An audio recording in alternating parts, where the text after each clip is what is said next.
Good morning, evening, or afternoon, everybody. It's Kaghoe coming at you with another video. So today, we're going to be talking about some information that Blizzard finally gave us about the bans. In the last video, I know I said that I'd be done covering the story because it was just getting very speculative, and it was just he said versus she said. We had no actual proof or confirmation from Blizzard, so it was like whether or not you just believe people or not and what they were saying. And we actually finally have some proof from Blizzard by Twitter and the WoW forums from Nora. So we are going to head over there in just a moment. But before we get into the video, be sure to like, comment, and subscribe. Everything you guys do helps my channel grow, helps me get discovered, and helps me help as many people as possible, which is the entire point of my channel. So without further ado, let's get into the video.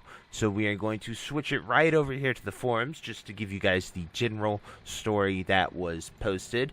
It says, so I'm a GM and the raid lead for context, and this is talking about the item World Shrinker, a green quality item, soulbound cosmetic, non-equipped, dropping off of Crowd Pummeler. So the item World Shrinker dropped, and I luckily won it with a 95. I did not know it would not be tradable. I'm thankful it is not tradable, though, because our Warlock offered to buy this vanity non-equipped toy item. It's not gear, not performance enhancing, but he wanted to spend 10 to 20 gold on it. Again, thankful it's not tradable, because ultimately my question, if we would have traded a toy for 20 gold, would this have caused us to get the banned? It was an old guild run, it's not gear, it's not equipable. I was scared when a guildie said in disc, OMG, are you going to catch a ban now? Sarcastically, but it hit me, GDKP rules. Would this trigger the system / ban? Again, thankfully it didn't happen / wasn't possible to happen, because it's a non-tradable cosmetic. I want to know if my friend / lock raider gave me 20 gold as compensation for it, it would have been banned / stopped our guild's raid for 2 weeks or more by being banned. So Nora luckily answered this here on Twitter, which we are going to go and specifically just talked about it here. Hello there. We tried to avoid answering questions on whether the exact actions taken by a specific player will lead to a ban. There are too many factors at play which can alter the outcome, and sharing such details might enable players to find loopholes or avoid detection. This might be a level of specificity you are looking for. I butchered that word, I'm sorry. But our policy states that we will define GDKP as any raid or dungeon where items are awarded in exchange for gold.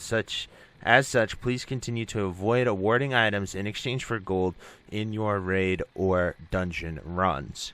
So this is probably the most important tweet that they have said about all of this, because, well, yes, it's very simple. It could also be very, very problematic for a number of reasons, because I guarantee you every single person who has played this game and done like a MS over OS, just roll win gear, has also either been offered to sell it to someone for gold or has bought it for themselves. This mount that you see me here on, very rare drop from the last boss. I was so fortunate to win it drop week 1, and then B, win it. One of my guildies offered me 1,000 gold for this mount. If I would have accepted that trade, we would both be banned right now. 100%, because it would have flagged as GDKP. Even though it is an incredibly rare item, it is really cool to have on Horde. It looks absolutely ridiculous if I, put on my robes here. But, it's a sick mount because it's super unique and rare, and the story behind it is awesome. But just that fact would get people banned. Very, very scary. It can also be applied to people like in Oldemon. They're dual farming that, and they're getting some big items, so like splitting the profits on those things, or also flagging it as GDKP. Another example that we talked about is people like priests and tanks selling their services. I don't necessarily know why that's triggering it, but if they're selling, like, if they're running a bunch of dungeons and they're hitting whatever the threshold is, I don't know what the threshold is, only Blizzard does, but whatever they're doing, they're triggering that threshold, and a few people are being banned for that even. So it's just really scary, but finally, Blizzard gave us some information, so just be careful out there, guys. Use that information as you will, but it is huge info to really hopefully help people who are innocent, good players, not buying gold, not get banned. But anyway, guys, that's it for this video. Let me know what you think down below, and until next time, I'll see you later. Hope you have a great day. Bye-bye.